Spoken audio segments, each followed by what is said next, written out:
नमस्कार।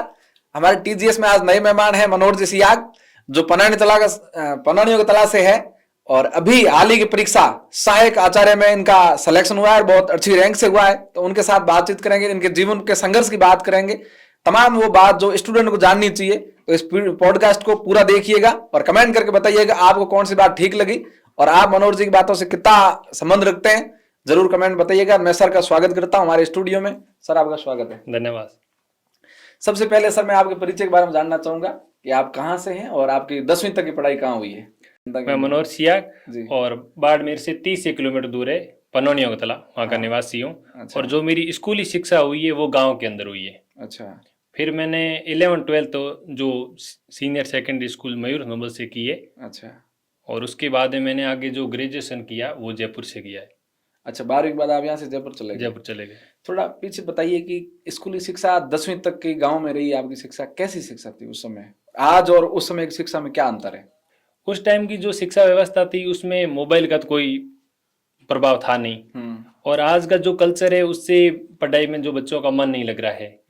और उस टाइम घर आके पढ़ना और जो होमवर्क दिया जाता था उसको ढंग से किया जाता था, और उसमें पढ़ाई और उसके साथ में एक खेल की जो एक्टिविटीज होती थी उसमें भी हम भाग लेते थे। अच्छा। आज के बच्चों में ये देखने को नहीं मिलता है। आपका प्रिय खेल कौन सा था?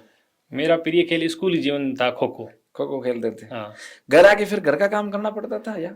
घर का काम एक ग्रामीण बालक को तो सर करना पड़ता था। उसके बाद में जो भी पशुपालन से संबंधित जो भी कार्य होते थे, थोड़ा बहुत खेतीबाड़ी के जो काम 4-5 महीने में, अच्छा, वो करना पड़ता था। अच्छा। नहीं, आजकल के बच्चे घर आते हैं, मोबाइल देखते हैं, टीवी देखते हैं, ये सुविधाएं उस समय नहीं थी? ये नहीं थी उस टाइम। घर आओ और जो घर के काम है उनमें अपना हाथ आपके घर पे टीवी कब आया? सर टीवी तो आया था 2010-11 में। तब तक आपने 10th कर ली थी? 10th कर ली थी। अच्छा। 11-12 की बात करें तो आपका कौन सा संकाय रहा है, किस विषय में करी आपने 12th? मैंने सर विज्ञान संकाय से मैथ के अंदर मैंने 12th की थी। अच्छा। उस समय बात 2009-10 की अगर करें, इसी से में हुआ आपका 10th किस साल में हुई आपकी? 10th हुई मेरी 2011 में। 11 में हुई। इस जो 2010 का एरा है, इसके आसपास हम जो सरकारी स्कूलों में पढ़ते थे तो वहाँ ये सिलेक्शन सब्जेक्ट सिलेक्शन जो चीजें है ना कि भाई साइंस लेनी है, आर्ट्स लेनी है, कॉमर्स लेनी है, तो आपको किसने गाइड किया कि आपको मैथ लेनी है? ये तो सर हमारे एक साथी थे जो पहले उनका सब्जेक्ट था मैथ, तो उनको प्रेरित होकर। बाकी एक ग्रामीण पृष्ठभूमि के बालक को पता नहीं होता है कि इस संकाय में क्या होता है। इतना सुन रखा था कि आप जीव विज्ञान लोगे तो डॉक्टर बन जाओगे। अच्छा। और साइंस मैथ लोगे तो इंजीनियर बन जाओगे। अच्छा। और ग्रामीण पृष्ठभूमि के बालक को इस संकाय को चुनने में फिर ऐसा किसी प्रकार का कोई सहयोग नहीं मिलता है। तो फिर आप अचानक गांव से निकल करके यहाँ प्राइवेट स्कूल में आए। यहाँ का कल्चर सिटी का थोड़ा अलग है, गांव का थोड़ा अलग प्रभाव है, तो कैसा महसूस कर रहे थे उस समय? उस समय सर देखो, एक तो मेरी जो स्कूली शिक्षा है ना, क्लास 1st से लेकर 7th तक वो घर से दूर हुई है। अच्छा। पापा जी की पोस्टिंग थी तरातरा मठ के अंदर। तो वहाँ पे ये खाना बनाना और रहना, अकेले रहना, फिर वो उसमें इतना नहीं था कि यहाँ पे रहने में कोई दिक्कत थी, ऐसा कुछ नहीं था। अच्छा। फिर हमारे यहाँ पे साथी मिल गए थे जो भी टीचर लगे हुए हैं, उनके निर्देशन में हम यहाँ रहते थे विष्णु कॉलोनी में। अच्छा। 12th में क्या परसेंटेज है आपकी? 12th में सर परसेंटेज कम है, 63 है। हाँ। तो पापा जी क्या करते हैं आपके पिताजी? पिताजी प्रिंसिपल है। डांट नहीं पड़ी? डांट तो देखो सर, रिजल्ट आने के बाद में तो हर पेरेंट्स होता है वो अपने बच्चे को उस टाइम हसोसाई नहीं करता है। अच्छा। क्योंकि एक तो रिजल्ट का डर, और फिर उस टाइम समायोजन करना ही पड़ता है। नहीं, मैं देख रहा हूँ कई परिवारों में कि आजकल बच्चे अगर कम परसेंटेज बनते हैं उनके, तो फिर माँ बाप डांटते भी हैं, कहते हैं कि स्कूल छुड़वा देंगे, तुझे सारी सुविधाएं दी फिर भी इतने परसेंट आए। 60-65% कोई बड़ी बात नहीं है। आजकल तो 90-100 आ रहे हैं, उस समय 80-85 अपेक्षित थे कि भाई साइंस का बच्चा है। तो फिर पिताजी ने ऐसा कुछ नहीं कहा कि? नहीं सर, ये होता है कि आप यदि बच्चे के परसेंटेज वगैरह पढ़ाई में इम्प्रूव करते हो, तब करना चाहते हो ना, तब आप उसके एग्जाम से पहले उसके सहयोगी बनिए। अच्छा। पहले तो आप उसकी केयर कर सकते हो तो फिर बात करें, नहीं तो रिजल्ट आने के बाद में आप उसको थोड़ा मोटिवेट ही करें। अच्छा। ताकि वो अपने आगे से आज के अगर परिवार में अभिभावक बच्चों को अगर परसेंटेज के बाद क्या करना, आप क्या करना चाहोगे, कैसा उनके साथ व्यवहार करना चाहिए? ये जो कंपटीशन होता है परसेंटेज का, ये शहर में थोड़ा ज्यादा होता है, क्योंकि प्राइवेट स्कूल के जो पढ़ाते हैं बच्चे, उनका पेरेंट्स का ये सीन रहता है कि मेरे बच्चे के 90 एबो हो, और ग्रामीण पृष्ठभूमि में ये रहता है कि जो पढ़ने में ठीक है बच्चा और उसके रिजल्ट के बाद में क्या परसेंटेज रहता है वो इतना अच्छा मायने नहीं बड़ा रखता। विषय नहीं है। विषय नहीं है। आपको नहीं लगा कि यार प्रतिशत तो कम ही बढ़े हैं? मेरे को लगा था सर। हाँ फिर अब कि उस टाइम मेरे को ये समझ में आ गया कि अपन ये जो विज्ञान संकाय है इससे तो अपना पल्ला नहीं पड़ेगा। पार नहीं उसके पड़ेगा बाद मतलब। उसके बाद में मैंने बीए के अंदर जो स्ट्रीम थी वो चेंज कर ली। अच्छा फिर ग्रेजुएशन आपने आर्ट से किया फिर? आर्ट से किया फिर। अच्छा कौन कौन सब्जेक्ट थे? मेरे उस टाइम सब्जेक्ट थे हिंदी, ज्योग्राफी और इकोनॉमिक्स। 10वीं तक गांव में पढ़ना, फिर 11th और 12th साइंस से करना साइंस से। प्राइवेट स्कूल से, फिर वापस आर्ट्स में आना। आर्ट्स में आना कैसे हुआ? फिर देखो सर ये हुआ कि बीए के अंदर अपने यहाँ पे एक जो राजकीय कॉलेज है हाँ। इसके अंदर लिस्ट निकलती है। अच्छा तो उसमें सिलेक्शन होता है वो परसेंटेज बेस पे होता है। हाँ तो उस टाइम हुआ नहीं सिलेक्शन। फिर हमारे साथी थे अन्ना सर जो अभी पढ़ाते हैं। अन्ना सर इनके निर्देशन में और हमारे एक साथी थे वो वहाँ पे पहले जयपुर के अंदर पढ़ते थे। अच्छा तो फिर उन्होंने बोला कि आप यदि यहाँ पे आपका नहीं हो रहा है तो आप किसी ढंग के प्राइवेट कॉलेज से जहाँ पे नियमित अध्ययन होता है वहाँ से आप पढ़ाई कर सकते हो। अच्छा तो फिर इनकी गाइडेंस से हम सर जयपुर में चले गए थे। अच्छा वहाँ पे एक कॉलेज था वहाँ पे से बीए किया फिर अच्छा हुआ। अच्छा परिवार ने एक्सेप्ट कर लिया ठीक है बच्चा जयपुर जा रहा है भेज दो? नहीं फिर वो तो जिसे तैसे करके मनवाया कैसे उनको। कैसे बनाते हैं गांव के बच्चे परिवार को कैसे एडजस्ट करते उनको हैं? तो सर ये विश्वास दिलाना होता है कि जो हमने जो गलती की है हाँ परसेंटेज कम बने हैं अच्छा ऐसी गलती देखो हमें यदि आगे सक्सेस होना है हाँ। तो करेंगे नहीं। हाँ विश्वास तो आपको करना होगा। अच्छा और फिर वो टाइम देते हैं गांव वाले कि देखो तेरे पास में 4 साल है 5 साल है हाँ इसके अंदर तेरे को नौकरी लगना है ये उनका एक वादा होता है। अच्छा तब अपन को ऐसा कमिटमेंट करना पड़ता है कि हाँ मैं इसको पूरा करूंगा। तो यहाँ मैं आपसे ये जानना चाहूंगा कि आप अगर उन बच्चों को क्या कहना चाहोगे जो बच्चे कहते हैं परिवार वाले भेज नहीं रहे हैं बाहर जाने नहीं देते हैं उनके लिए और अभिभावकों के लिए क्या संदेश देना चाहोगे? देखो सर वर्तमान जो परिस्थितियां है ना इसमें जो पलायन की प्रवृत्ति अब नहीं होनी चाहिए। अच्छा पहले सर 2011 के अंदर बाड़मेर में इतना शिक्षा का माहौल नहीं था। अच्छा कि 12th करने के बाद में बच्चा क्या करे। हाँ बड़ी जो प्रशासनिक यूपीएससी की तैयारी करना चाहता है वो तो मेगा शहर की ओर प्लान कर सकता है। बाकी जो बेसिक जो तैयारी की जो जितने भी कंपटीशन एग्जाम है उनकी तैयारी करने के लिए अपने यहाँ पे संस्थान और स्वाध्याय और यहाँ पे उनको मोटिवेट गाइडेंस करने के लिए यहाँ पे खूब साथी है सर। अच्छा और एक ऐसा ग्रुप बन सकता है जो पढ़ाई से रिलेटेड हो उसमें कोई दिक्कत नहीं है। फिर चलो इससे आगे बढ़ते हैं। आप बीए करने के बाद? बीए करने के बाद सर देखो पहले तो हमने स्टार्ट किया कि अब तैयारी करें किसकी। अच्छा तो फिर बोला कि जल्दी जॉब किस में लग सकती है तो एक एसएससी का एग्जाम होता है। हाँ बैंकिंग सेक्टर इनका। हाँ तो एसएससी की तैयारी करें। फिर तैयारी करते करते 1 साल तैयारी की। फिर उसके बाद में बताया कि जो इसके बाद जो पोस्टिंग वगैरह होती है वो बहुत दूर होती है ना आप ऐसे करो प्रशासनिक तैयारी करो। अच्छा तो उसके बाद में सर हमने 2016 के अंदर आरएस की तैयारी स्टार्ट कर ली थी। अच्छा फिर 16 तैयारी की। फिर 16 के बाद में जब 18 का आरएस का एग्जाम दिया था। अच्छा उसमें प्री वगैरह क्लियर हो गया था लेकिन मेंस क्लियर नहीं हुआ था। आरएस परीक्षा के बारे में थोड़ा बताइए सर। इसमें कौन से सब्जेक्ट आते हैं और क्या सिलेबस, कैसे सवाल आते हैं? लोग कहते हैं प्री हो गया मेंस नहीं हो रहा, प्री हो गया मेंस नहीं हो रहा, ये क्यों रहता है? देखो सर प्री होता है वो पूरा फैक्ट बेस पर होता है। अच्छा उस पर अपन जैसे कोई भी स्टूडेंट होता है वो मैथ बैकग्राउंड से है तो उसकी मैथ थोड़ी ठीक है, थोड़ी इंग्लिश ठीक है और करंट को ढंग से कर लेता है। और फिर राजस्थान का जो भी पोर्शन होता है जीके का उसको ढंग से कर लेता है, इंडियन जीके वगैरह कर लेता है। तो प्री तो फैक्ट बेस पे होता है वो हो जाता है। मेंस के अंदर क्या होता है कि फैक्ट नहीं, उसमें अपने सुझाव भी देने होते हैं। अच्छा क्वेश्चन को एक सीक्वेंस लिखना भी होता है। अच्छा उस टाइम जो भी 4 पेपर होते हैं उनको एक प्रॉपर ढंग से करना होता है। और जो अपन आज के जो बच्चे होते हैं उनको जो ग्रामीण पृष्ठभूमि से होते हैं इनकी इंग्लिश वीक होती है तो एक 80 नंबर का पूरा पोर्शन आता है उसमें वो बुरी तरह पिट जाता है। अच्छा और उसके बाद में राइटिंग के लिए जो क्वेश्चन होते हैं 10 नंबर के 5 नंबर के उसमें वो ढंग से उनका सीक्वेंस से विश्लेषण नहीं कर पाता है इसलिए वो उसकी सही मार्किंग नहीं हो पाती है। अच्छा यहाँ 90-100 नंबर का नुकसान हो जाता है बच्चों को। यहाँ पे नुकसान हो जाता है वो तो इंग्लिश का सीधा ही नुकसान होता है। और बाकी जो भी क्वेश्चन होता है उनको वो फैक्ट और फैक्ट के साथ में अपने सुझाव देना, क्या निष्कर्ष है क्या है क्या नहीं, उनको वो सही ढंग से व्यवस्थित नहीं कर पाता है। अच्छा इसलिए फिर आपने दोबारा आरएस तैयारी की? मैंने तैयारी की थी। अच्छा 2020 का दिया उसमें वही सेम प्री हो गया। मैं आपको रोकना चाहूंगा, आपने आरएस मेंस नहीं हुआ तो गांव से क्या रिएक्शन आया? गांव से सर ये रिएक्शन आया, देखो गांव से तो रिएक्शन तो कब आता है जब कोई बच्चा होता है ना, हाँ आपको पता है सर कि गांव में उसी बच्चे को ज्यादा ताने मारे जाते हैं जो थोड़ी सी आर्थिक परिस्थितियों से जूझ रहा होता है, अच्छा उसको ही लोग ज्यादा पुश करते हैं। तो जो मेरी सर परिस्थितियां हैं वो ऐसी थी नहीं, इसलिए उनको तो ऐसा बोलने का, और अधिकतर समझते नहीं है कि किसकी तैयारी कर रहा है, आरएस क्या होता है, गांव वाले इतने समझते नहीं है। अच्छा अब तो थोड़ा थोड़ा समझने लग गए। फिर उसके बाद में खुद पे एक संकट आता है कि अब मैं क्या करूं, क्योंकि सर जो ये एग्जाम होता है ये 4 साल 5 साल में होता है। फिर अब एक बार अब असफल हो जाए, फिर वो वैकेंसी आए 3-4 साल बाद क्लियर हो, तब तक क्या करे। तो मैंने 18 का जो मेंस दिया था, उसके बाद में जो रिजल्ट आया था उसमें हुआ नहीं। फिर उसकी मैंने बी प्लान के रूप में एक सब्जेक्ट को तैयार किया। अच्छा। और उस सब्जेक्ट को मैंने इतना मजबूत कर दिया, मैंने कहा आरएस में यदि अपना नहीं होता है तो इस सब्जेक्ट के माध्यम से अपन बेरोजगारी को खत्म कर सकते हैं। अच्छा। तो बी प्लान के रूप में मैंने हिंदी सब्जेक्ट था सर, ये रिजल्ट आया था जून के अंदर, जून 20 के अंदर रिजल्ट आया था। और उसके बाद में मैंने 5 महीने के अंदर सब्जेक्ट को ढंग से तैयार कर लिया।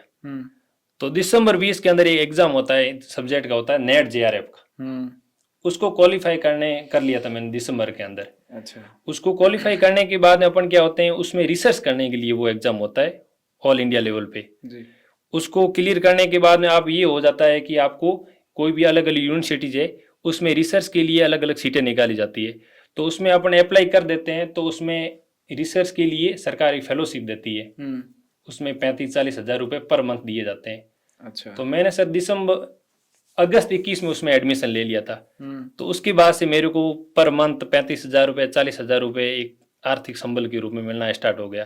तो ये माइंड से स्टूडेंट फ्री हो जाता है कि हाँ मतलब इतने पैसे तो अपन किसी छोटी नौकरी के अंदर ही होते हैं तो मिलते हैं। अच्छा। तो इससे आप अपनी बड़ी लेवल की तैयारी कर सकते हैं। अच्छा। तो ये एक अच्छा सहयोग मिल गया था। नेट और जेआरएफ ये दो अलग सब्जेक्ट है या एक नहीं, नेट का होता है सर, ये होता है जैसे रीट का पात्रता कैसे होती है, तो नेट का एक एग्जाम होता है, वो क्लियर होने के बाद में आप सहायक आचार्य का एग्जाम दे सकते हैं। और जेआरएफ होने के बाद में आप जो पीएचडी जो रिसर्च कार्य होता है वो कर सकते हैं, उसमें आपको थोड़ा बेनिफिट मिलता है। अच्छा। नेट होने पर ये आर्थिक संबल नहीं मिलता सरकार की तरफ से? नेट होने पर नहीं। अच्छा। फिर आपको रिसर्च कार्य के लिए आपको एडमिशन लेना होता है। हाँ। वो आप एडमिशन लेते हो तो आपको सरकार पर मंथ अच्छा सहायता देती। उस समय आपके साथ और पढ़ाई चल रही थी या नहीं? वो उस टाइम 6 महीने का जो था ना, हाँ। उसमें मैंने उस सब्जेक्ट को ही बढ़िया सिर्फ हिंदी को ही तैयार किया। हिंदी को तैयार किया। अच्छा। और फिर ये होने के बाद मैंने जो 2020 की आरएस थी उसकी तैयारी की थी, फिर वापस अच्छा। 7 महीने प्री हो गया, फिर प्री हो गया। प्री तो फैक्ट बेस पे होता है और वो ढंग से हो गया। ठीक है। फिर वापस मेंस के अंदर ही रह गए। अच्छा, कितने नंबर से रहे मेंस के अंदर? मेरे नंबर आए थे, मेरिट रही थी 312 और मेरे नंबर आए थे 290। अच्छा। फिर उसके बाद फिर वापस वही ऐसा एक पीरियड आता है कि ए प्लान यदि सक्सेस नहीं हो रहा तो बी प्लान को कैसे लागू करें। अच्छा। तो फिर 2020 की जो सहायक आचार्य की वैकेंसी आई थी उसकी हमने तैयारी ढंग से की। हमारे कई सहयोगी है जो अलग सब्जेक्ट के थे, उनके साथ में रह के 2020 की जो सहायक आचार्य की वैकेंसी थी उसका मैंने एग्जाम दिया था। उसके 3 पेपर होते हैं। एक पेपर होता है जो जीके का होता है, वो सबका कॉमन होता है, और 2 पेपर होते हैं सब्जेक्ट के। अच्छा। तो वो एग्जाम दिया था, उसमें मैंने रिटर्न में मेरे नंबर आए थे 200 में से 144 नंबर। अच्छा। फिर होता है हमारे उसमें 24 नंबर का इंटरव्यू होता है। तो फिर इंटरव्यू में मेरे को 24 में से 9 नंबर मिले। फिर उसमें मैं वेटिंग में रह गया था, 33वीं वेटिंग थी मेरी उसमें। अच्छा। 2020 वाली में। अच्छा। तो उसके बाद में तो वेटिंग में तो आपको पता है सहायक आचार्य का वेटिंग क्लियर होने का तो कोई संभावना नहीं रहती। उसके बाद में सर मैंने ये 2022 के अंदर स्कूल देखा था कि ये वैकेंसी आई। तो जो रिजल्ट आता है 2 तारीख को रिजल्ट आता है सहायक आचार्य का। अच्छा। और 15 तारीख को एग्जाम था, 15 अक्टूबर को एग्जाम था स्कूल व्याख्याता का। अच्छा। तो फिर एक तो एब्सेंट रहता है दिमाग। हाँ। और उसके बाद मैंने उस पोर्शन को ही देखा 10 दिन के अंदर जो मेरा कमजोर था। हाँ। तो उस 10 दिन के अंदर मैंने करंट वगैरह जो मनोविज्ञान वगैरह पहली बार पढ़ रहा था उसको मैंने ढंग से किया और वो एग्जाम में क्लियर कर दिया मैंने। अच्छा। और मेरी ऑल राजस्थान में 29वीं रैंक लगी। अच्छा। और उसके बाद में ज्वाइनिंग दी थी मेरे को अभी फरवरी 2024 में। अभी कहाँ पोस्टेड हो? अभी नौखड़ा। कैसा माहौल है नौखड़ा का? अच्छा है। अच्छा, एक युवा लड़का जयपुर जाता है, फिर वहाँ आरएएस की तैयारी करता है, 2-2 बार नहीं होता है, बहुत सारी और परीक्षाओं की आपने एग्जाम दिए, इन सब में मिला करके ऐसा कोई वाक्य हुआ कि लगा कि नहीं यार अब नहीं हो रहा है तो छोड़ो अब? नहीं सर, ये तो मनोभाव उत्पन्न होना, ये तो एक मानसिक द्वंद्व होता है, ये तो होता है, लेकिन इसमें समायोजन करना पड़ता है। अच्छा। और फिर सर ये होता है कि ये जो अपनी जो पारिवारिक पृष्ठभूमि होती है ना, वो ही उस टाइम अपन को पुश करती है।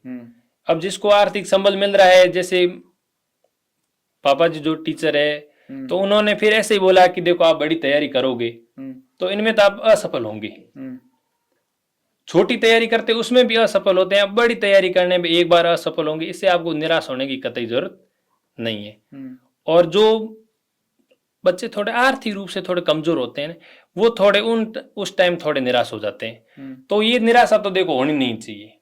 आप तैयारी कर रहे हो, सिक्के के 1-2 पहलू होते हैं, या तो सफल होंगे या असफल होंगे। उस टाइम खुद को समायोजन करके ही आगे बढ़ना होता है। अच्छा, फिर आप वापस लौटना चाहूंगा, एमए नहीं किया आपने? एमए किया फिर किस सब्जेक्ट में? मैंने 2016 में बीए किया और 16 से 18 तक एमए हिंदी में किया। ये कहाँ से किया आपने? आरयू राजस्थान विश्वविद्यालय से। अच्छा, राजस्थान आप गए विश्वविद्यालय? रेगुलर नियमित स्टूडेंट थे। नियमित थे, कैसा माहौल है राजस्थान विश्वविद्यालय का?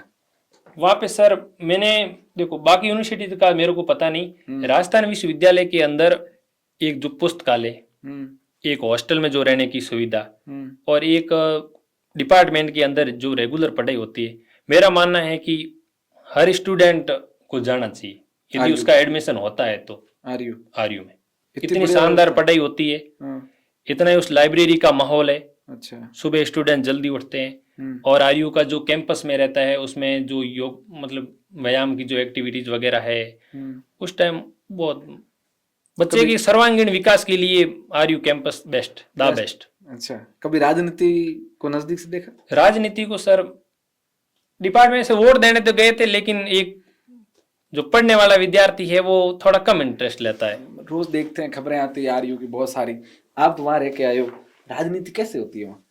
आपने कभी इसको नजदीक से देखने का प्रयास किया या बिल्कुल मन नहीं था कि नहीं यार ये अपने काम का मामला नहीं है? सर देखो, एक तो मेरा 2017 में था, उस टाइम में आरएस की तैयारी कर रहा था। अच्छा, तो अपना यही था कि अपन लास्ट में मताधिकार का प्रयोग कर देंगे, जो कैंडिडेट है वो अपने सामने है, और ऐसा इंटरेस्ट लिया नहीं। कॉलेजों में बातें चलती है, यहाँ बाड़मेर का देखें या जैसलमेर का, जोधपुर का, की पढ़ाई नहीं होती, वो व्याख्याता वगैरह पढ़ाते नहीं है, तो आपने वहां रह के देखा है कि वो सिर्फ सेल्फ स्टडी करना है कि या पढ़ाते भी हैं कॉलेजों में? सर पढ़ाते हैं। ये तो स्टूडेंट पे होता है सर। हाँ। यदि स्टूडेंट डेली डिपार्टमेंट जाता है तो टीचर को पुश कौन करेगा? स्टूडेंट ही करेंगे। अच्छा, अब स्टूडेंट में नियमितता नहीं है, 2-3 बच्चे आ रहे हैं तो फिर टीचर तो इंटरेस्ट लेगा ही नहीं। यहाँ से एक बात चलती है कि बच्चों को जयपुर भेजें, बहुत सारे आर्थिक स्थिति अच्छे परिवार से बच्चे होते हैं, अच्छे बैकग्राउंड से, वो नशा करते हैं, बहुत सारी और चीजें करते हैं, पढ़ाई से दूर हो जाते हैं, उनको एकाग्र बने रहने के लिए आप क्या सलाह देना चाहोगे? अब तो देखो सर, अब ये तो अपन माँ बाप के जो सपने हैं, खुद के अपना जो जीवन है उसको ही ध्यान में रख के हो सकता है। यदि अपन दिमाग में यही मंथन करते रहेंगे कि किस पर्पज से भेजा है और ये अपन किस दिशा में जा रहे हैं, ये थोड़ा थोड़ा टाइम लिए से दिमाग में ये क्वेश्चन उड़ते रहेंगे तो वो बच्चा जाएगा नहीं। अच्छा। फिर दूसरा ये है कि आप जाते हो तो एक अच्छे सर्कल की तलाश करो।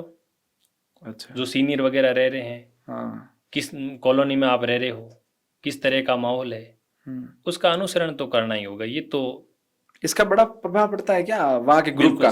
बिल्कुल सर। ये तो क्या है कि सर अब देखो कितने बच्चे जाते हैं, हाँ। फिर वहां पे जाने पे एक तो बच्चा गांव से जाता है, फिर शहर में समायोजन नहीं कर पाता है। अच्छा। उसकी आबो हवा में तो क्या चीजें फर्क क्या है? एक तो सर आपने क्या फर्क महसूस किया? बाड़मेर से जयपुर गए ना आप, उस समय आपने क्या महसूस किया? कितने दिन बाद आपको सामान्य चीजें लगने लगी?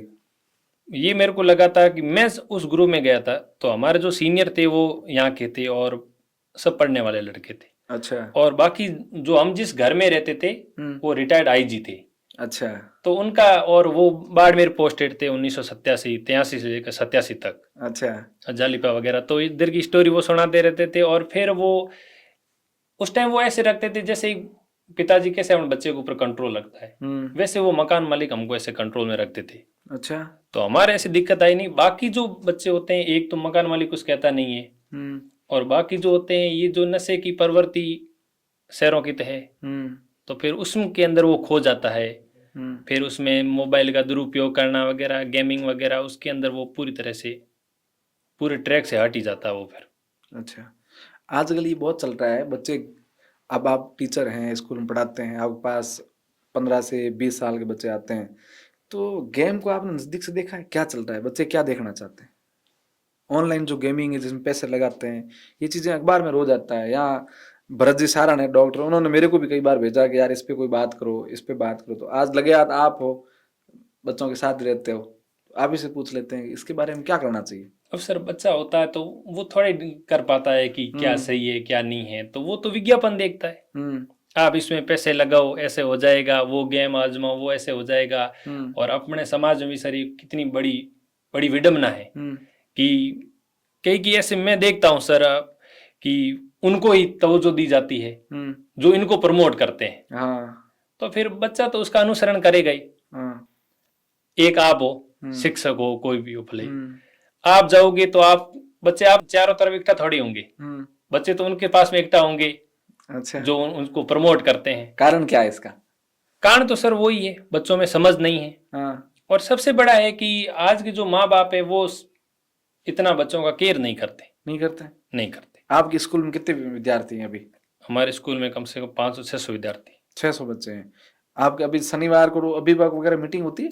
वो कभी कभी होती है। आते हैं गांव वाले?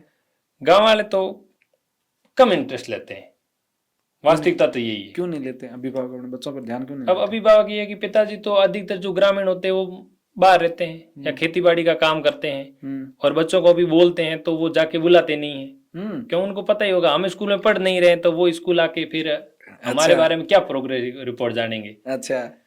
और बाकी तो ये होता है कि जो बच्चे होते हैं वो मोबाइल के दुरुपयोग से ऐसे मतलब उनका पढ़ने में बिल्कुल रुचि भी नहीं है।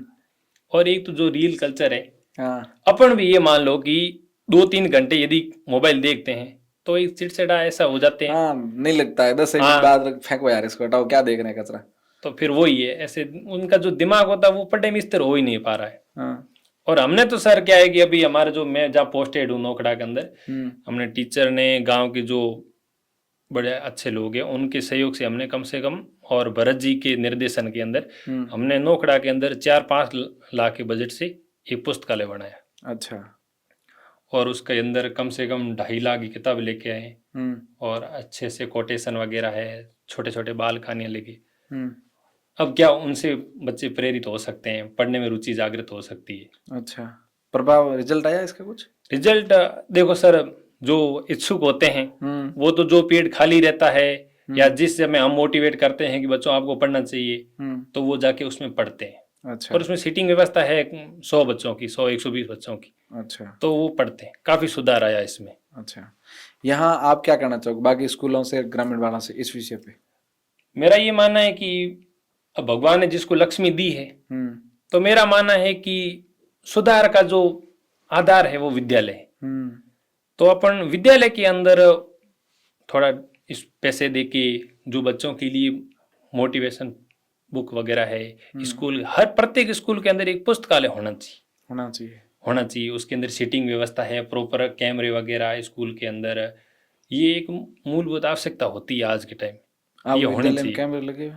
बिल्कुल लगे हुए। किसके सहयोग से? भमा साहब से या नहीं, हमारे जो सरपंच साहब है इनके सहयोग से पूरी स्कूल में 18 कैमरे लगे हुए। अच्छा। तो फिर बच्चों को भी ऐसा रहता है कि यहाँ की सर देख रहे हैं। अच्छा। हर व्यवहार के ऊपर, गतिविधि के ऊपर नजर रखी जाती है। तो फिर इससे प्रभाव पड़ता है? सीसीटीवी कैमरा लगाने से पढ़ाई में प्रभाव आया, कुछ बदलाव आता है सर? अब देखो कोई एक्टिविटी कर रहा है कि कैमरा लगा हुआ है सामने, तो बच्चा वो खुद के अंदर से लगेगा कहीं ऑफिस में बैठे सर देख रहे हैं। अच्छा। तो इससे थोड़ा उसमें अनुशासन आता है। अच्छा। और पढ़ाई का तो फिर अच्छा माहौल हो जाता फिर। अब देखो मैं तो सर अभी स्टार्ट किया है पढ़ाना, फिर भी सर जो पढ़ाने का एक अनुभव होता है टीचर के लिए, वो एक अलग लेवल का होता है। अच्छा। उस टाइम अपन अभी पढ़ते पढ़ते निकले हैं, तो ज्ञान जो बच्चों को दे पाते हैं उसके अंदर अपन को बच्चे मिल जाते हैं। तब मजा आता है पढ़ाने में अच्छा। कि बच्चे अपनी बात समझ रहे हैं हाँ। और अपन जो जितना भी अपना जो ज्ञान है अपन सीखा है वो बच्चों को बताने के लिए आगे क्या करना चाहिए, अच्छा लगता है पढ़ाने में। सिलेक्शन के बाद आज भी आप किताबें पढ़ रहे हैं या आप पढ़ना छोड़ दिया है? सर देखो अब सिलेक्शन तो अभी हुआ है। हाँ। ये सहायक आचार्य वाला रिजल्ट अभी आया 10 एक दिन पहले। हाँ। तो जारी था सर। जारी है बिल्कुल। अब आरएएस का और प्रयास करोगे या नहीं सर, आरएस का भी तैयारी कर रहे हैं और वर्तमान में जो आगाज संस्थान है उसमें मेंटर के तौर पर भी मैं कार्य कर रहा हूँ। अच्छा, कोचिंग क्लासेस आगाज। हाँ। ये कहाँ स्थित है? ये विष्णु कॉलोनी में। अच्छा, कौन कौन से सब पढ़ाते हैं आप, इसमें क्लासें लेते हो? मैं सर इसमें लोक प्रशासन पढ़ाता हूँ और हिंदी का जो मेरा सब्जेक्ट है वो पढ़ाता हूँ। नहीं, इसके अंदर पूरा बताओ ताकि ये काम भी आए, हमारे ऑडियंस देख रही है उसको भी कि आपकी कोचिंग क्लासेस में कौन कौन सी क्लासें हैं, कौन कौन बच्चे पढ़ने आ सकते हैं, किस किस कोर्स को आप कराते हैं? अब सर इसमें तो हम एक तो 12th ट्वेल्थ के बाद में जो भी बीएसटीसी के एग्जाम होते हैं उसके लिए, फिर रीट पात्रता है, सेकंड ग्रेड है, फर्स्ट ग्रेड है और कॉलेज लेक्चर है, इनकी टेस्ट सीरीज वगैरह भी चलाते हैं और ऑनलाइन पेपर सॉल्यूशन वगैरह ऑनलाइन वीडियो भी अपलोड करते हैं। अच्छा। और ये भी टाइमली आपको मैटर कौन सा पड़ता है, मैटर से संबंधित भी वीडियो डालते हैं कि ताकि बच्चा तैयारी करें तो अपना जो मैटर का सिलेक्शन है वो ढंग से कर पाए। अब आधा सिलेक्शन तो ये निर्धारित हो जाता है कि आप कौन सा मैटर पढ़ रहे हो। अच्छा। और फिर प्रॉपर तरीके से आपको गाइडेंस मिल जाता है, इसलिए हम टाइमली बच्चों को मोटिवेट भी करते हैं क्योंकि बच्चे को मोटिवेट करना होता है। अच्छा। और फिर उनको बताया जाता है कि आपको कौन सी पुस्तकें लेनी है, आपको कौन सा प्रैक्टिस कैसे करनी है, कैसे एग्जाम के टाइम आपको शॉर्ट नोट्स के माध्यम से रिवीजन करना है, ये कर रहे हैं सर। अच्छा, कोचिंग ये कब शुरू करी आगाज? ये सर कम से कम 7-8 महीने हो गए। अच्छा। किसी को भी आगाज कोचिंग क्लासेस में एडमिशन लेना है तो ये जो नंबर चल रहे हैं यहाँ संपर्क करके आप जा सकते हैं और एडमिशन ले सकते हैं। सर अच्छे हैं, नए हैं, गर्म खून है, बढ़िया शिक्षा देंगे। इससे आगे बात करते हैं, आप सबसे ज्यादा किससे मोटिवेट हुए हैं जीवन में?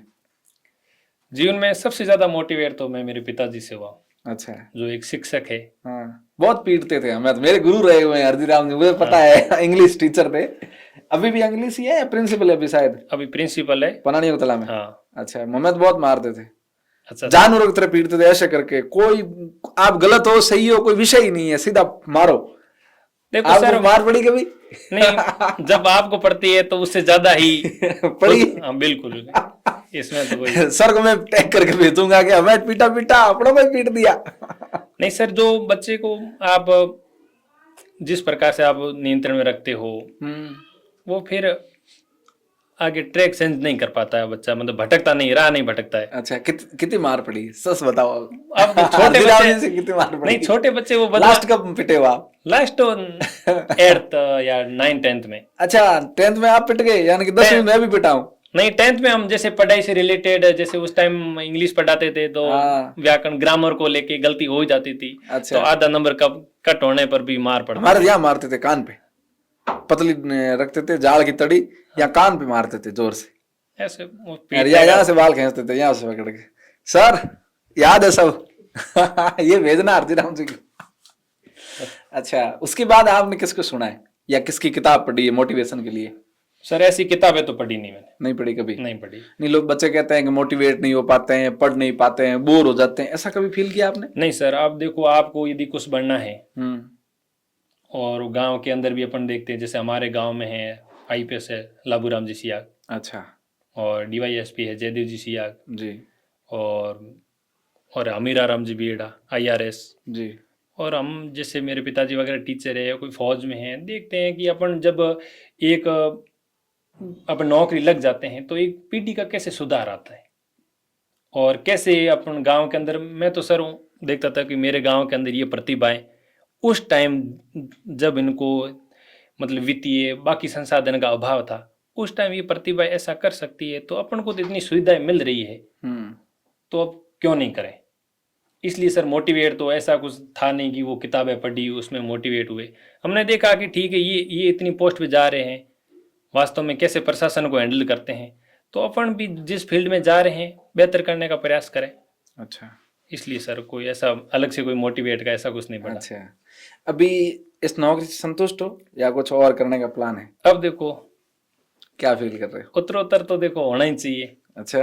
हाँ, जैसे टाइम मिलेगा तो करेंगे, यूपीएससी की भी करेंगे। अच्छा, तैयारी फिर तो करनी है। यूपीएससी की तैयारी करोगे तो स्कूल में कैसे पढ़ा पाओगे? दोनों समय मैनेज हो जाएंगे? देखो सर, आपको जब जाते हैं स्कूल के अंदर तो वहां पे जो अपना कार्य क्षेत्र है, हम्म जहाँ से आपको अर्निंग हो रही है, हम्म सरकार पैसे दे रही है, उन ड्यूटीज को तो आपको निभाना ही होगा। हम्म नहीं तो मन के अंदर ऐसा हो जाएगा कि अपन वहां जा रहे हैं, फॉर्मेलिटी कर रहे हैं, तो फिर अपन उन जो न्याय नहीं कर पाएंगे खुद के स्तर पर। हम्म इसलिए जो भी अपन को एक्स्ट्रा टाइम मिले उसके अंदर आप जो करना चाहते हो तो करो।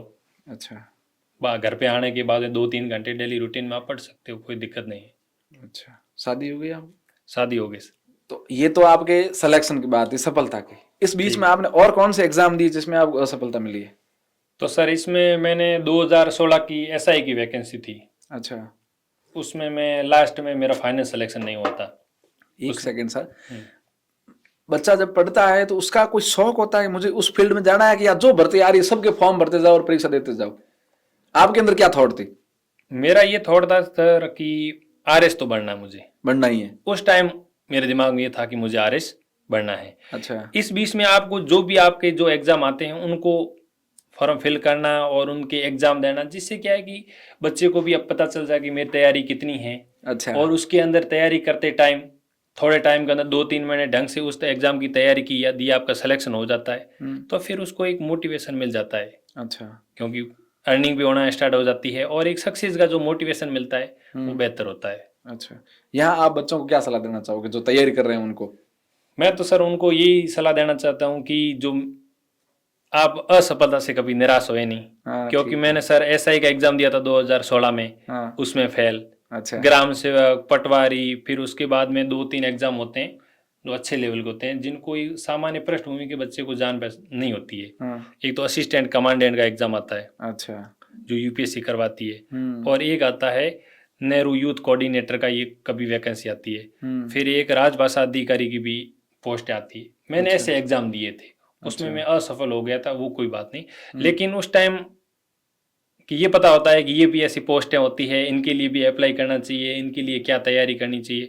अच्छा, तो सर जो सिलेक्शन होता है वो एकदम पुशअप नहीं होता है। जी, हाँ, मान लिया कि आप छोटे लेवल का है जो एग्जाम है, जो उस पर आप कम टाइम में कर सकते हो, लेकिन एक बड़े लेवल का एग्जाम होता है, उसमें आप अपनी जो विकास यात्रा होती है पढ़ने की, उसके अंदर वो चीजें समाहित होती रहती है। लास्ट में अपन उसका आउटपुट मिल पाता है कि बेहतर ढंग से अपन और अच्छे से अपन सेलेक्टेड हो गए। जी। यही बात। असिस्टेंट कमांडेंट का पेपर कैसा होता है? उसमें सर एक तो यूपीएससी के लेवल करवाती है, तो उसमें जीके भी अच्छा होता है, उसमें मैथ और थोड़ी इंग्लिश अच्छी होनी चाहिए उसके लिए।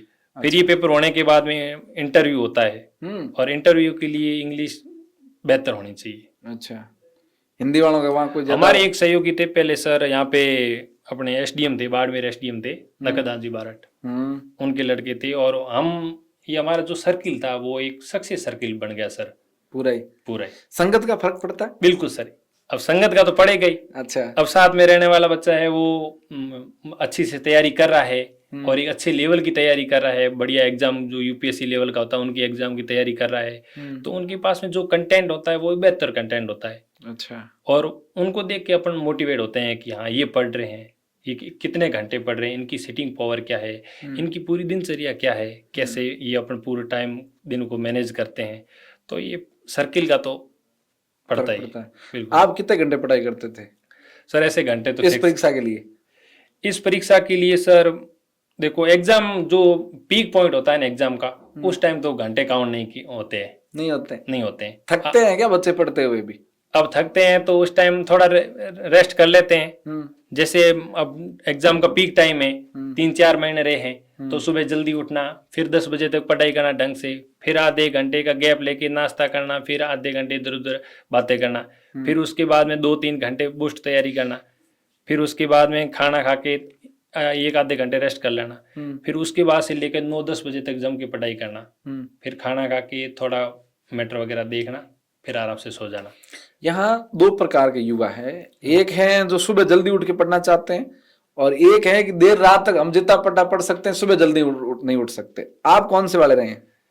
मैं तो सर सुबह तो जल्दी, तो यही है कि मैक्सिमम 7 बजे, उससे पहले तो कभी उठ के ये जो टाइम बताते हैं कि 4 बजे 4 बजे उठते हैं क्या? जो याद रहता है वो बाद में नहीं रहता है। हाँ। तो सर ये मैं तो 7 बजे उठता था अच्छा और 7 बजे के बाद में 8 बजे पढ़ाई स्टार्ट होती थी अच्छा और रात को 12 साढ़े 12 लास्ट। अच्छा उसके बाद में दिमाग ओवरलोड हो जाता है, फिर पढ़ने का कोई औचित्य नहीं है, फिर आराम से नींद हो सकती है। आप यहाँ किसको सही मानते हैं? सुबह 4 बजे पढ़कर उठते हैं उनको?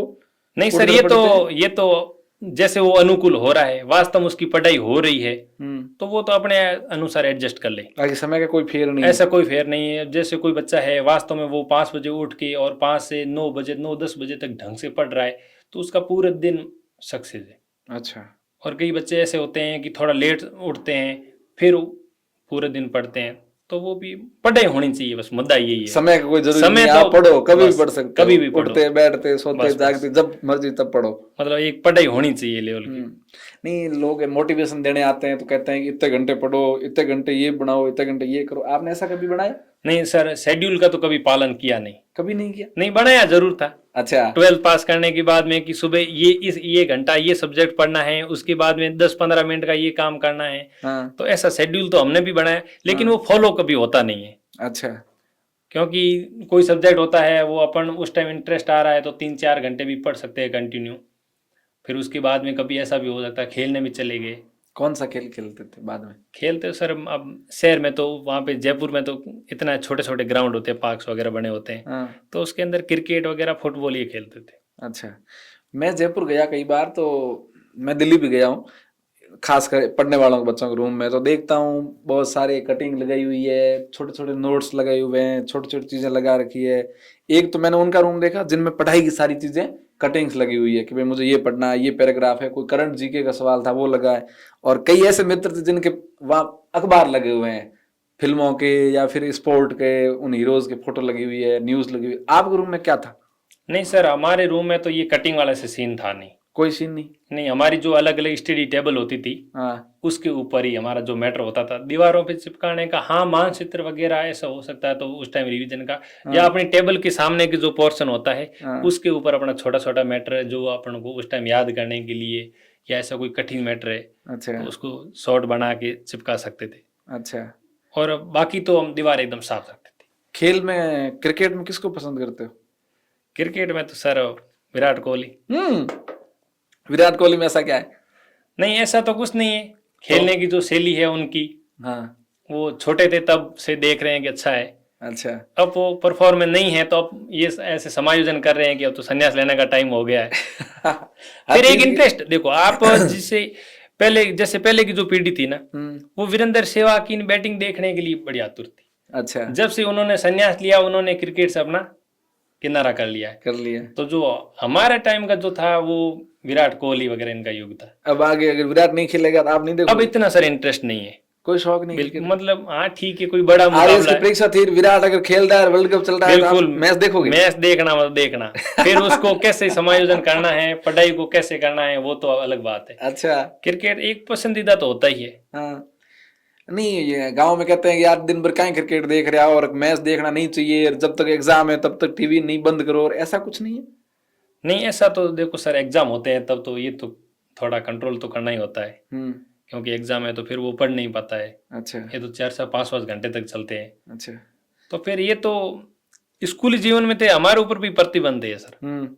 2011 का वर्ल्ड कप नहीं देख पाए? नहीं देख पाए। धोनी का वो छक्का नहीं देख पाए? देख ही नहीं पाए क्योंकि उस टाइम हमारे एग्जाम थे 10th के। अच्छा।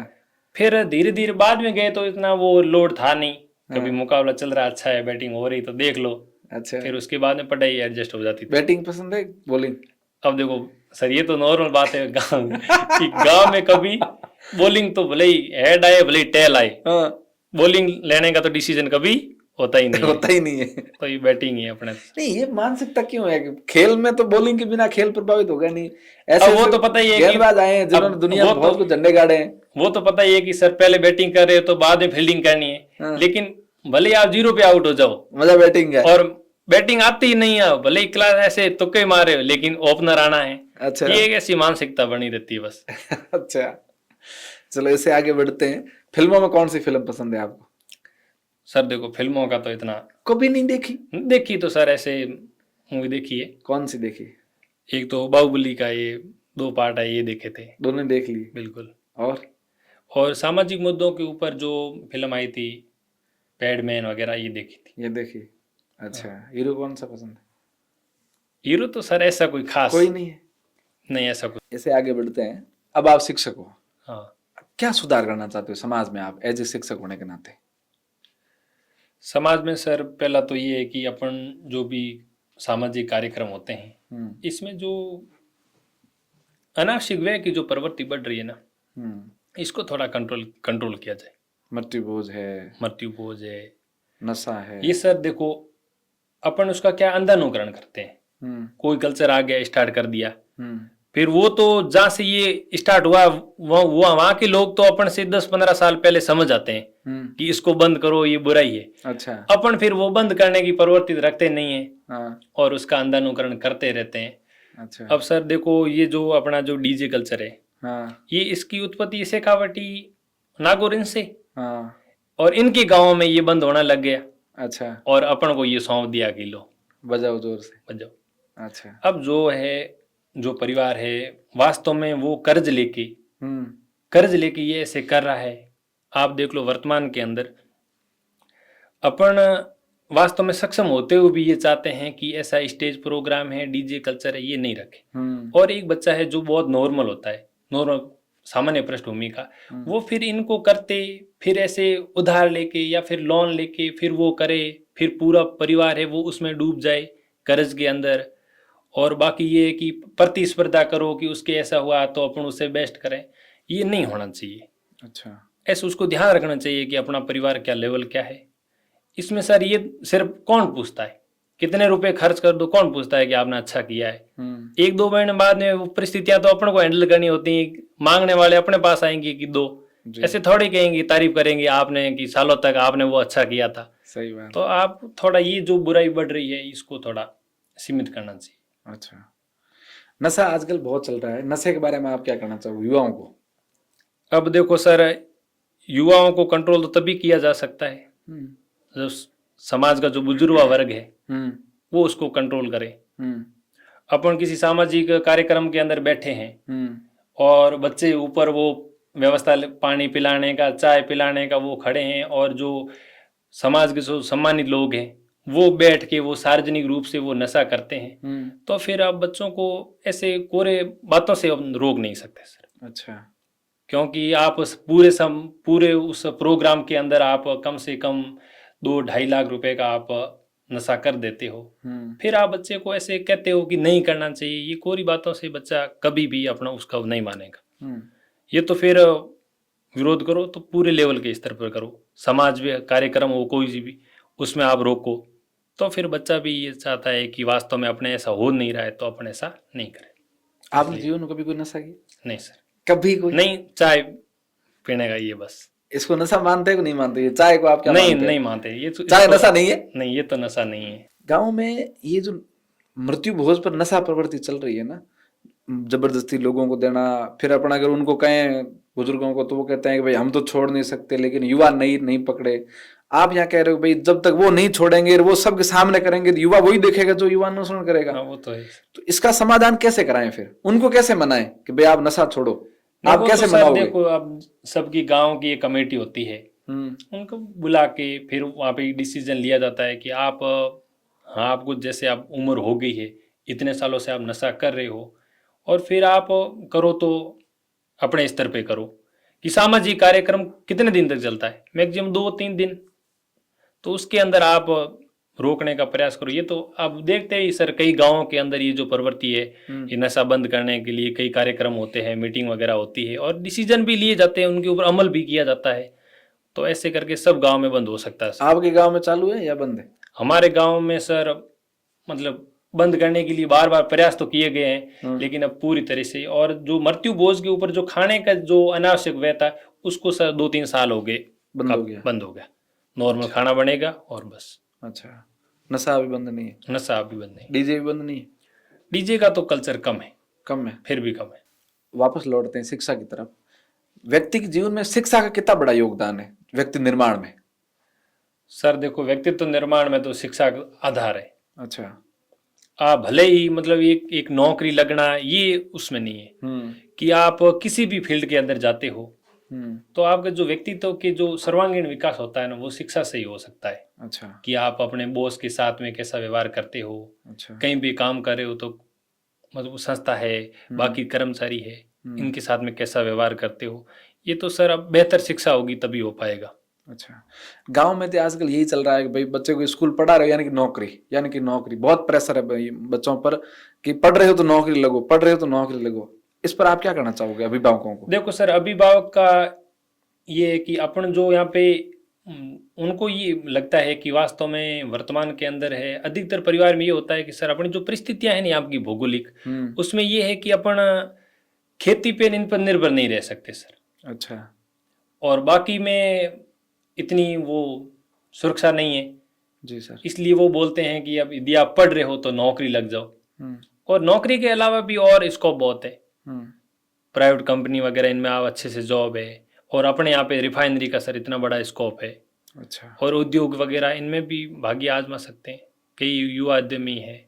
आज देखो सर, यदि वास्तव में यदि एक बड़े लेवल की बात की जाए तो जो पढ़ाई के साथ में अपना निजी का छोटा छोटा जो कुटीर उद्योग वगैरह है, इनको आप प्रोत्साहन दे सकते हो सर। जैसे रूमा देवी ने एक छोटी कला को लेकर अंतर्राष्ट्रीय स्तर पर पहचान बनाई है जी। तो इसलिए बच्चों को उनसे मोटिवेट होना चाहिए। यदि आप जॉब नहीं लगते हो तो आप अपनी जो भी शिक्षा की है उनसे आप अपना रोजगार के लिए अरे क्या प्रयास कर सकते हो, तो वो कर सकते हैं सर। उसमें तो आप नौकरी पाने के लिए या स्कूली शिक्षा को बच्चों कैसे पढ़ने चाहिए? 12वीं के बाद कैसे पढ़ाई करे बच्चा, क्या पढ़े? 12वीं के बाद सर पहले तो उसको ये डिसाइड कर नहीं पाता है, और फिर उसको ऐसे मतलब कोई जो सीनियर है जो जिसके थ्रू वो आगे पढ़ना चाहता है, प्रत्येक गांव में ऐसे तो मिल ही जाते हैं जो उसको थोड़ा दिशा देने के लिए, तो उनके माध्यम से बच्चे को अपनी क्षमताओं के अनुरूप लक्ष्य निर्धारित करना चाहिए। अच्छा। और पहला मेरा मानना है कि आप 1-2 साल तक जो थोड़ा IM पे थोड़ा प्रहार करो, उस टाइम आपको ऐसा लग जाए कि आपका थोड़ा लेवल बन जाएगा, पढ़ने का तरीका है। अच्छा। जैसे मैं बताऊं, आप जैसे 12th पास करो, ठीक है, उसके बाद अपन जैसे BA के साथ में अपन जैसे UPSC वगैरह है या राजस्थान प्रशासनिक सेवा की तैयारी करे, तो उस टाइम बच्चे में ये समझ विकसित हो जाती है उस टाइम से कि वास्तव में जो मैं ये मैटर पढ़ रहा हूँ उसको कैसे पढ़ना है, जो ये मैटर पढ़ रहा हूँ वो कंटेंट कितना सही है।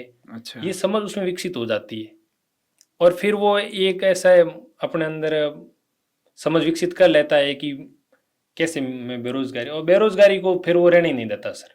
अच्छा। अच्छे से तैयारी करता है फिर हो जाता है उसका। कोचिंग क्लासेस जो चलते हैं, कोचिंग शिक्षा सिलेक्शन ज्यादा घर बैठ के सेल्फ स्टडी करता है उसका होता है या जो कोचिंग जाते हैं उनका होता है? सर देखो, ये तो ऐसा कोई मानक निर्धारित नहीं, कोचिंग जाना ये कोई निर्धारित नहीं करता कि आपका सिलेक्शन होगा। अब कोचिंग तो ये है कि आपको थोड़ा मैटर ढंग से प्रोवाइड कर दे, और थोड़ा आपकी प्रैक्टिस के रूप में जो टेस्ट सीरीज वगैरह वो चला के आपको थोड़ा सहयोग प्रदान करे। अच्छा। बाकी अधिकतर अपन देखते हैं कि पहले और अब भी जो बच्चे हैं सेल्फ स्टडी से करते हैं, और उसमें ऐसा कुछ रोल नहीं है कि हाँ कोचिंग जाओ तभी आपकी सक्सेस होगा, ऐसा कुछ नहीं है। अच्छा। आप अपना मैटर को थोड़ा लेवल का सेलेक्ट कर लो, फिर आप ढंग की स्टडी यदि कर पा रहे हो स्वाध्याय से, तो फिर ऐसे कोचिंग का कोई रोल नहीं है। कोचिंग तो आपको ये है कि जो आपको एक शॉर्ट टाइम होता है एग्जाम का टाइम, उस 5-6 महीने के अंदर जितना भी कंटेंट होता है उनका मतलब निष्कर्ष के रूप में वो आपको प्रोवाइड करवा पाते हैं, फिर उनका रिवीजन करवाना, फिर थोड़ी प्रैक्टिस के रूप में वो थोड़े सॉल्यूशन करवाना, उससे उसकी थोड़ी सुनिश्चितता हो जाती है। अच्छा।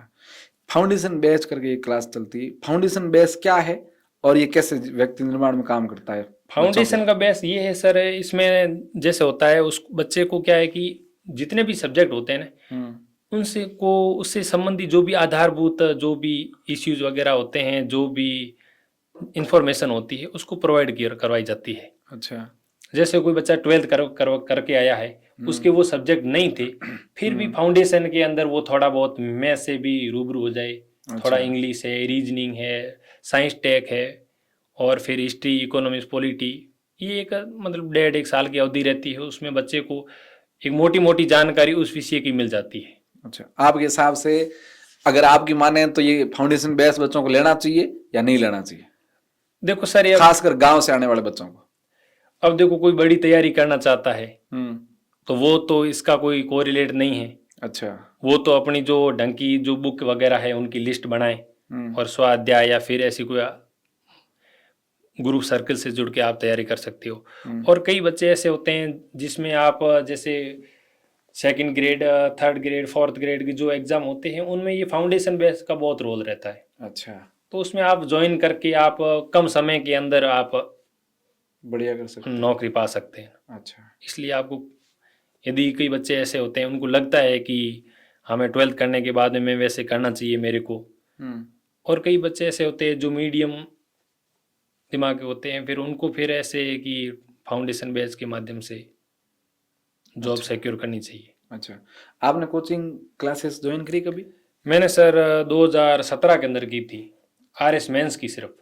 कौन सी कोचिंग गए थे आप? जयपुर में थी उस टाइम सर, पतंजलि। अच्छा। पतंजलि IAS दिल्ली की कोचिंग थी, अच्छा। वहाँ से गया था। अच्छा, कितने महीने कोचिंग गया? हम गए थे कम से कम 7-8 महीने। कुछ प्रभाव पड़ा, फायदा हुआ कुछ जाने से? हाँ, आंसर राइटिंग में थोड़ा जो मेंस में कैसे लिखते हैं, थोड़ा मेंस का जो मैटर होता है वो, और कई ऐसे वीक पोर्शन होते हैं उसको आप ठीक कर पाते हो। जैसे साइंस टेक है, और बाकी सब्जेक्ट में महारत हासिल थोड़ी कर सकते हो आप। अच्छा। तो उसमें फिर आप जैसे आपका जो सब्जेक्ट BA में नहीं है तो फिर हिस्ट्री वगैरह है, उसको आंसर राइटिंग कैसे करनी है। अच्छा, ये थोड़ा बहुत अच्छा सुधार हुआ उसमें। का सिलेक्शन अभी हुआ है स्कूल व्याख्याता में। हाँ जी। इस भर्ती की तैयारी के लिए आप विशेष करके बच्चों को क्या टिप्स देना चाहोगे? इसमें सर जो जैसे स्कूल व्याख्याता का जैसे पहले बात करें तो इसमें जैसे 2 पेपर होते हैं। अच्छा। एक तो होता है जो GK वाला जो कॉमन पेपर होता है, और दूसरा जो पेपर होता है वो होता है सब्जेक्ट का जी। तो बच्चे को क्या है कि अधिकतर मैं देखता हूँ कि जो बच्चे होते हैं वो सब्जेक्ट को ही पढ़ते जाते हैं। अच्छा। और वो सब्जेक्ट को फिर पहला पेपर है उसको थोड़ा नज़रअंदाज करते जाते हैं कि हाँ अपन थोड़ा हाँ GK वाले को, अच्छा। इस सब्जेक्ट को ढंग से कर लेंगे, ये GK वाला तो इसमें एवरेज बैठ जाएगा। तो ये जरूरी नहीं, देखो उस टाइम आप पेपर दे रहे हो, यदि आपका सब्जेक्ट का पेपर नहीं बैठा तो GK वाले को आपने पहले से ही थोड़ा साइड लाइन कर रखा है। तो इसके लिए जैसे मैं आप जितने भी दर्शक हैं यहाँ देखने वाले, उनको मैं बताना चाहूँगा कि जो पहला पेपर है वो आप ढंग से करिए। GK का पेपर है, उसका जो उसमें मोटा मोटा पोर्शन होता है, जैसे राजस्थान करंट है, राजस्थान का जो भी हिस्ट्री पॉलिटी से संबंधित और इंडिया का होता है उसको ढंग से करिए। और ये करने के बाद में और फिर आप सब्जेक्ट है, इन दोनों का यदि कॉम्बिनेशन होता है तभी मतलब आप उसमें सिलेक्शन के पूरे सिक्योर हो जाते हो कि हाँ ठीक है। और फिर उसके बाद में सर जो वर्तमान के अंदर जो इसको कॉलेज लेक्चरर है, जो सहायक आचार्य का एग्जाम है, इसमें 3 पेपर होते हैं। तो एक तो बच्चे क्या होते हैं मैटर को बहुत ज़्यादा इकट्ठा कर लेते हैं। अच्छा। बहुत ज़्यादा मैटर आपके पास आए, आप ये पढ़ रहे हो, मेरे पास जो मैटर है मैंने वो उस पर विश्वास नहीं किया, फिर मैं वो मैटर लेके आ गया। तो ये ज़्यादा मैटर इकट्ठा करना, उससे आप बहुत ज़्यादा भ्रमित हो जाओगे। अच्छा। तो आपको क्या करना है, पहले तो मैटर, शॉर्ट मैटर है, सेलेक्टेड मैटर, उसको इकट्ठा करना है। फिर उसका और ऑथेंटिक जो भी किताब होती है, यदि आप इतने बड़े लेवल की आप तैयारी कर रहे हो तो उसकी कम से कम आपको 10-12 किताबें पढ़नी होती है अलग अलग पोर्शन की। तो उसमें जो भी ऑथेंटिक किताबें होती है, आप जितने भी लगे हुए हैं उनसे आप पहले सलाह लीजिए। फिर वो बताते हैं यदि उनमें जो कॉमन आती है तो इसका मतलब ये बेस्ट बुक है, तभी तो हर बता रहा है उसमें ये कॉमन आ रही है। तो उनकी फिर आप लिस्ट बना के और फिर उसको मूल में ही पढ़ें, गाइडों के चक्कर में, या भी इतने बड़े लेवल की आप तैयारी कर रहे हो तो जो मूल ग्रंथ है उनको ही आप पढ़ें। अच्छा। तो सर मैं तो जो ये एग्ज़ाम हुआ था उसके अंदर जो पहला पेपर जो GK का होता है उसको RS की तैयारी के दौरान बहुत अच्छा कर लिया था। अच्छा। तो बाकी वाले स्टूडेंट से मैं जो भी 2 एग्ज़ाम क्लियर हुए ना उसमें मैं कम से कम 10-15 अंक आगे फॉरवर्ड था। अच्छा। तो फिर वो ये जो सब्जेक्ट वाला पेपर यदि वो एवरेज होता है तो भी मैं सिलेक्शन में। अच्छा। तो यही है कि आप जो भी मैटर पढ़ रहे हो उसको आप पहले तो एकदम ढंग से सेलेक्ट करें, फिर उसका बार बार रिवीजन करें और अपने शॉर्ट नोट्स बना लें, और ज़्यादा मैटर इकट्ठा नहीं करना चाहिए, एकदम सेलेक्टिव मैटर होना चाहिए। अच्छा, आप कौन सी बुक से ज़्यादा पढ़ाई करी आपने, किसकी बुक पढ़ी आपने? सर हमारे जैसे हिंदी साहित्य की बात करें तो इसमें रामचंद्र शुक्ल जिसको आधार ग्रंथ है, अच्छा। प्रत्येक विद्यार्थी का एक आधार ग्रंथ है। हाँ। फिर व्याकरण के लिए बच्चे तो बड़ी भारी भारी बुकें लेते हैं, लेकिन अपने जो पुराने स्कूल के अंदर जो चलती है ना 9 से 12th में व्याकरण की, वो बेस्ट बुक है। अच्छा। उसको आप आधार बनाइए। फिर यदि आप थोड़ा ढंग का करने पाते हैं तो फिर अलग अलग व्याकरण की किताबें आती है, हरदेव बारे की है, राघव प्रकाश है, कामता प्रसाद गुरु है, इनकी किताबों का आप आधार बना सकते हो। अच्छा।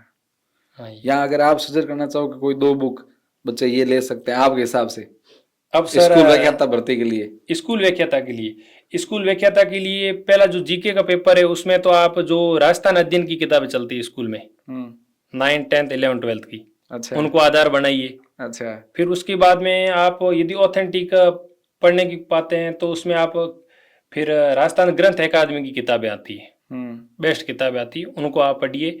और उसके साथ में किसी संस्था, कोचिंग संस्थान के नोट से उसको आधार बनाइए और उसको पढ़ते टाइम उसमें ऐड कर लीजिए। और एक जितने भी पुराने साल के जो पेपर है उनकी ऐसी कोई बुक आती है तो उनको आप पास रखिए। और हिंदी की है तो सर मैं तो जो मैटर पढ़ा हूँ तो एक हमारे फैक्ट का एक संग्रह किया हुआ है, सरस्वती पांडे और गोविंद पांडे। अच्छा। वो बुक मैं कॉलेज लेक्चरर में पढ़ा तो भी उसको आधार ग्रंथ के रूप में रखा। और स्कूल के टाइम तैयारी की तो। और दूसरी एक बुक आती है जिसमें 11,000 क्वेश्चन है, जितने भी आए हुए हैं, टीजीटी, पीजीटी, नेट, जेआरएफ के जितने भी, उसमें 11,000 यूथ कंपटीशन की। अच्छा। और उनको पूरे कम से कम 10 बार उनका रिवीजन करके सॉल्व करके, तो फिर क्वेश्चन तो रिपीट होते हैं। जैसे 100 क्वेश्चन आते हैं उसमें 30-35 क्वेश्चन तो वही रिपीट होते हैं, तो फिर वो अपना तैयारी को अच्छा हो जाता है उसमें फिर। अच्छा। ये थे हमारे सर मनोहर जी सियाग, और इनके साथ हमने बहुत सारी बात करी, शिक्षा की बात करी, ग्रास रूट से जुड़ी हुई बात करी, जमीन से जुड़े हुए व्यक्ति की वो बात, वो छात्र जो राजस्थान के सबसे बड़े विश्वविद्यालय से पढ़ाई करके आरयू से आज स्कूल व्याख्याता है और समाज में बदलाव की बात की एक इच्छा है। इनके बहुत सारे जीवन के किस्सों पर मैंने बात करी, और युवा भी ऐसे लोगों के इंटरव्यू सुनकर के अपने जीवन में बदलाव कर सकते हैं कि आपको अपने विषय पर ध्यान रखना है, आपको अपने गोल पर ध्यान रखना है, आपका लक्ष्य क्या है उस पर ध्यान रखना है। सर ने यह भी बताया कि आपका जो संगत है, जो ग्रुप है, जिसके साथ आप बैठ करके पढ़ाई करते हैं, उस पर बहुत बड़ा फर्क पड़ता है। तो मैं उम्मीद करूंगा कि सर के इस इंटरव्यू को आप सब सुने, एक नहीं 2-2 बार सुने, और जो अच्छी बातें हैं उनको ग्रहण करें। और कोई भी सलाह आप लेना चाहते हैं तो मैं इनके ये पर्सनल नंबर यहाँ चला रहा हूं, आप इन नंबर से संपर्क कर सकते हैं। और जो भी स्कूल व्याख्याता परीक्षा के लिए आपको सहायता चाहिए, सर से आप संपर्क करिएगा, आपको अच्छी मदद करेंगे। और बहुत सारी बात हुई, उसके लिए मैं सर का धन्यवाद करता हूं कि सर हमारे स्टूडियो में पधारे, और अभी नए नए सेलेक्ट हो गए हैं, उसके लिए आपको बहुत सारी बधाई, शुभकामना हमारी तरफ से। धन्यवाद। आप ऐसे ही जीवन में आगे बढ़ते रहें। और सर का एक सपना है आरएस की तरफ भी, देखते हैं क्या होता है, उम्मीद करते हैं कि सफल होंगे। तो एक बार फिर इंटरव्यू करेंगे जब आरएस बन के आएंगे तब भी। तब तक मैं सर को शुभकामना देकर के यहाँ से विदा करता हूँ। जय हिंद, नमस्कार, धन्यवाद। धन्यवाद। Thank you sir.